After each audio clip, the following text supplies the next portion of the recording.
নমস্কাৰ আপোনালোক সকলোকে জেডি নিউজৰ অন্য এটা ভিডিঅ'লৈ স্বাগতম জনাই এই মুহূৰ্তত দিবলৈ লৈছো দিনটোৰ প্ৰথমটো খুবেই গুৰুত্বপূৰ্ণ খবৰ। এতিয়াৰে পৰা শ্যাম কানু মহন্তৰ কেছটো খেলিব এজন অসমীয়া অধিবক্তাই আৰু সেই অধিবক্তাগৰাকীৰ নাম হৈছে প্ৰাণ বৰা। অৰ্থাৎ প্ৰাণ বৰাই এতিয়াৰে পৰা যুঁজিব শ্যাম কানু মহন্তৰ হৈ আদালতত।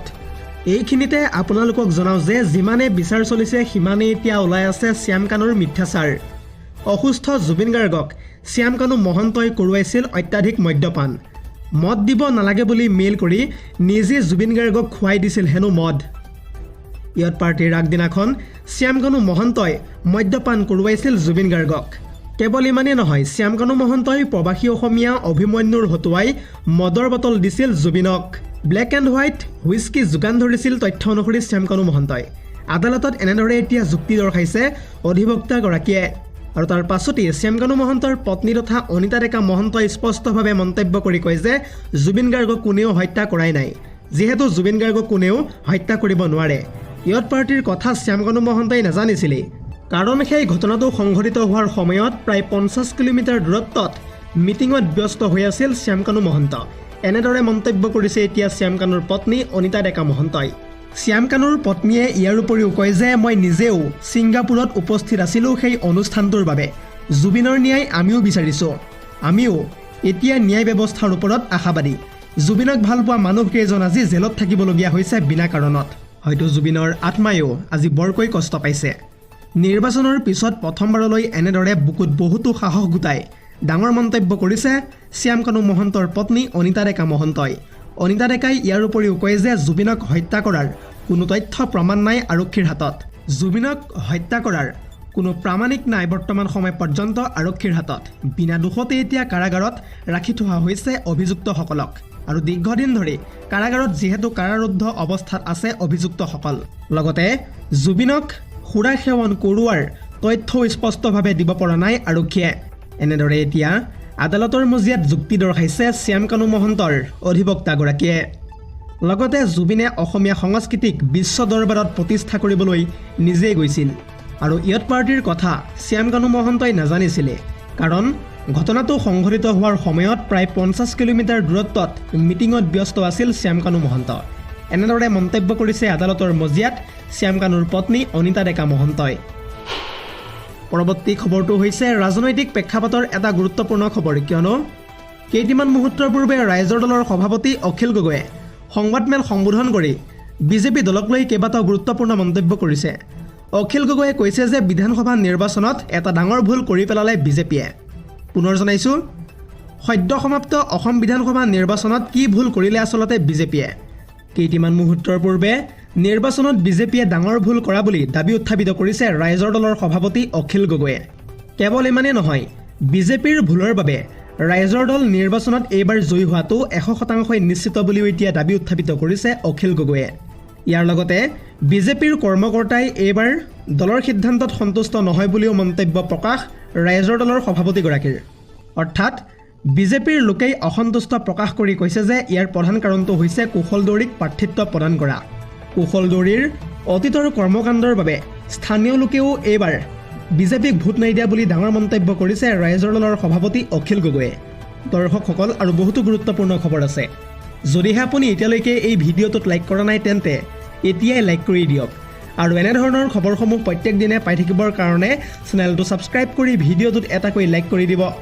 পৰৱৰ্তী খবৰটো হৈছে আন এটা বহুতেই বেছি গুৰুত্বপূৰ্ণ খবৰ, কিয়নো মোবাইলত চাউণ্ড বেছিকৈ বঢ়াই গান শুনি থকাৰ কাৰণে এগৰাকী যুৱতীৰ সৈতে সংঘটিত হৈছে এক ভয়ংকৰ কাণ্ড। আৰু এই ঘটনাটো ক'ত আৰু কেনেকৈ সংঘটিত হৈছে ফুল স্ক্ৰীনৰ জৰিয়তে জনাই যাম সবিশেষ। পুনৰ জনাইছোঁ, এইবাৰ এগৰাকী যুৱতীৰ সৈতে সংঘটিত হৈছে এক ভয়ংকৰ কাণ্ড। মোবাইলত উচ্চ স্বৰত গান শুনাৰ বাবে হত্যা কৰাৰ অভিযোগ এতিয়া উত্থাপিত হৈছে। সৰু পথাৰৰ বৰপথাৰ খাৰুৱা গাঁৱত ইতিমধ্যে সংঘটিত হৈছে এই ঘটনাটো। মোবাইলত উচ্চ স্বৰত গান শুনাৰ বাবে ওচৰ চুবুৰীয়াৰ সৈতে সংঘাতৰ অভিযোগ এতিয়া উত্থাপিত হৈছে। আৰু পৰৱৰ্তী সময়ত বাৰীৰ ভিতৰত উদ্ধাৰ কৰা হৈছে যুৱতীগৰাকীৰ মৃতদেহ। আৰু তাৰ পাছতেই এই ঘটনাটোক কেন্দ্ৰ কৰি অতি শীঘ্ৰেই উচিত তদন্তৰ বাবে দাবী জনোৱা হৈছে প্ৰশাসনক। পৰৱৰ্তী খবৰটো হৈছে আন এটা বহুতেই বেছি গুৰুত্বপূৰ্ণ খবৰ, কিয়নো অৰ্ণমাই বৰা হত্যাকাণ্ডৰ মূল অভিযুক্ত তথা মইনুল হকক দোষমুক্ত ঘোষণা কৰাৰ পাছতে অখিল গগৈয়ে প্ৰথমবাৰৰ কাৰণে মুখ খুলি মুখ্যমন্ত্ৰীৰ বিৰুদ্ধে কেইবাটাও গুৰুত্বপূৰ্ণ মন্তব্য কৰিছে। অখিল গগৈয়ে এই সন্দৰ্ভত কি কৈছে ফুল স্ক্ৰীনৰ জৰিয়তে জনাই যাম সবিশেষ। পুনৰ জনাইছোঁ, মুখ্যমন্ত্ৰী হিমন্ত বিশ্ব শৰ্মাই অৰ্ণমাই বৰাক মা বুলি কৈছিল আৰু অৰ্ণমাই বৰাক হত্যা আৰু ধৰ্ষণৰ গোচৰত মূল অভিযুক্ত বুলি চৰকাৰে প্ৰচাৰ কৰা মানুহটোৱে এতিয়া গোচৰৰ পৰা সম্পূৰ্ণ মুক্তি পালে। হাইকোৰ্ট সুপ্ৰিম কোৰ্ট সকলোৱে তেওঁক মুক্তি প্ৰদান কৰিলে। অৰ্ণমাই বৰাক মা বুলি সম্বোধন কৰি 2021 চনৰ নিৰ্বাচনত হিমন্ত বিশ্ব শৰ্মাই তালফাল লগাইছিল আৰু ইয়াত অন্যতম এটা নিৰ্বাচনী ইছ্যু কৰি লোৱা হৈছিল। লগতে হিমন্তৰ চৰকাৰে অৰ্ণমাই বৰাক ন্যায় দিয়াটো মূল লক্ষ্য বুলি কৈছিল। কিন্তু অৰ্ণমাই বৰাক বিজেপিয়ে ন্যায় দিব নোৱাৰিলে। মই বিজেপি চৰকাৰৰ এই সিদ্ধান্ত বিফলতা আৰু অৱহেলাক নিন্দা কৰিছোঁ। মুখ্যমন্ত্ৰী হিমন্ত বিশ্ব শৰ্মাই এই ঘটনাৰ বাবে ৰাজহুৱাভাৱে এতিয়া ক্ষমা খুজিব লাগে। কেইটিমান মুহূৰ্তৰ পূৰ্বে এনেদৰে ডাঙৰ মন্তব্য কৰিছে অৰ্ণমাই বৰাৰ ন্যায়ৰ সন্দৰ্ভত ৰাইজৰ দলৰ সভাপতি অখিল গগৈয়ে। পৰৱৰ্তী খবৰটো হৈছে আন এটা বহুতেই বেছি গুৰুত্বপূৰ্ণ খবৰ, কিয়নো আগন্তুক 3 ঘণ্টাৰ ভিতৰত বতৰে ধাৰণ কৰিব পাৰে কালৰূপ। ইতিমধ্যে ৰাজ্যৰ কেইবাখনো জিলাত বতৰ বিজ্ঞান কেন্দ্ৰই জাৰি কৰিছে এলাৰ্ট। কোনকেইখন জিলাত বতৰ বিজ্ঞান কেন্দ্ৰই এলাৰ্ট জাৰি কৰিছে এই সন্দৰ্ভত ফুল স্ক্ৰীনৰ জৰিয়তে জনাই যাম সবিশেষ। পুনৰ জনাইছোঁ, সাৱধান ৰাজ্যবাসী, আগন্তুক 3 ঘণ্টাত বতৰে ধাৰণ কৰিব পাৰে কালৰূপ। ৰাজ্যৰ প্ৰান্তে প্ৰান্তে সংহাৰ চলাব পাৰে এইবাৰ প্ৰচণ্ড ধুমুহা বৰষুণে। যোৰহাট, শিৱসাগৰ, চৰাইদেউ, ধুবুৰী আৰু গোৱালপাৰাত ইতিমধ্যে অৰেঞ্জ এলাৰ্ট জাৰি কৰা হৈছে। ইয়াৰ উপৰিও কোকৰাঝাৰ, বঙাইগাঁও, চিৰাং, বৰপেটা, বাক্সাত য়েল্লো এলাৰ্ট জাৰি বতৰ বিজ্ঞান কেন্দ্ৰৰ। উজনি আৰু মধ্য অসমতো 50 কিলোমিটাৰ গতিবেগেৰে প্ৰতি ঘণ্টাত আহিব ধুমুহা বৰষুণ। শোণিতপুৰ, বিশ্বনাথ, কাৰ্বি আংলং, গোলাঘাটৰ লগতে ধেমাজি, লখিমপুৰ, মাজুলী, ডিব্ৰুগড়, তিনিচুকীয়াতো ইতিমধ্যে য়েল্লো এলাৰ্ট জাৰি কৰিছে বতৰ বিজ্ঞান কেন্দ্ৰই। পৰৱৰ্তী খবৰটো হৈছে মধ্যপ্ৰাচ্যৰ যুদ্ধক লৈ আহি পৰিছে এটা ব্ৰেকিং আপডেট।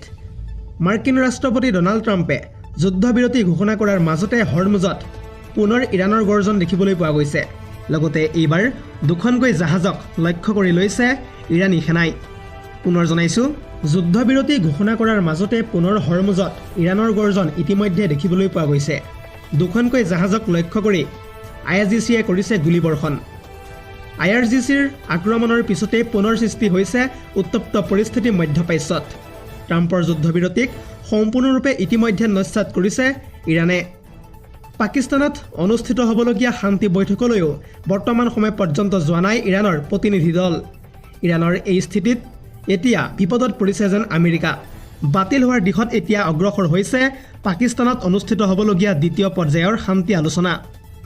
শান্তিৰ পৰিৱৰ্তে এতিয়া পুনৰ হৰমুজত বাজি উঠিছে যুদ্ধৰ দামামা। ইৰাণৰ এই আক্ৰমণৰ পিছতে তীব্ৰ অস্বস্তিত পৰা দেখিবলৈ পোৱা গৈছে মাৰ্কিন ৰাষ্ট্ৰপতি ডনাল্ড ট্ৰাম্পক। পৰৱৰ্তী খবৰটো হৈছে আন এটা বহুতেই বেছি গুৰুত্বপূৰ্ণ খবৰ, কিয়নো ধুমুহা বৰষুণৰ পাছতে প্ৰচণ্ড গ্ৰীষ্মপ্ৰবাহ এতিয়া দেখিবলৈ পোৱা গৈছে। ঘৰৰ পৰা বাহিৰলৈ নোলাবৰ কাৰণে ইতিমধ্যে আহ্বান জনাইছে বতৰ বিজ্ঞান বিভাগে। কেৱল ইমানেই নহয়, ইতিমধ্যে সলনি কৰিবলৈ বাধ্য হৈ পৰিছে স্কুলৰ পাঠদানৰ সময়সীমাও। পুনৰ জনাইছোঁ, প্ৰচণ্ড ধুমুহা বৰষুণৰ মাজতে গ্ৰীষ্মপ্ৰবাহে দহিছে এতিয়া জনতাক। তাপমাত্ৰা অধিক বৃদ্ধি পোৱাত সলনি কৰিবলগীয়া হৈছে স্কুলৰ পাঠদানৰ সময়সীমা। বিনা কাৰণত কোনো ব্যক্তিক ঘৰৰ বাহিৰলৈ নোলাবৰ কাৰণে আহ্বান জনাইছে ইতিমধ্যে প্ৰশাসনে। তাপমাত্ৰাই ইতিমধ্যে অতিক্ৰম কৰিছে 44 ডিগ্ৰী পৰ্যন্ত। ইয়াৰ উপৰিও তাপমাত্ৰা আৰু অধিক বৃদ্ধি হোৱাৰ আশংকা প্ৰকাশ কৰিছে বৰজাস্থিত আঞ্চলিক বতৰ বিজ্ঞান কেন্দ্ৰই। এপ্ৰিল মাহতেই উত্তৰ প্ৰদেশত তাপমাত্ৰাই অতিক্ৰম কৰিছে 44 ডিগ্ৰীৰ ঘৰ। চুলতানপুৰত 43.4 ডিগ্ৰী পৰ্যন্তই ইতিমধ্যে অতিক্ৰম কৰিছে তাপমাত্ৰা। আৰু তাৰ বিপৰীতে প্ৰয়াগৰাজত 43.2 ডিগ্ৰী হৈছেগৈ বৰ্তমান সময়ত তাপমাত্ৰা। লগতে ঝান্সী আৰু হৈদৰত 42.5 ডিগ্ৰী হৈছেগৈ বৰ্তমান সময়ত তাপমাত্ৰা। ইয়াৰ উপৰিও লক্ষ্ণৌত 40.2 ডিগ্ৰী পৰ্যন্ত হৈছে আজিৰ দিনটোত তাপমাত্ৰা। তাপমাত্ৰা অধিক বৃদ্ধি হোৱাৰ ক্ষেত্ৰত ইতিমধ্যে সলনি কৰিবলগীয়া হৈছে স্কুলৰ পাঠদানৰ সময়সীমাও। News desk report, ZD news.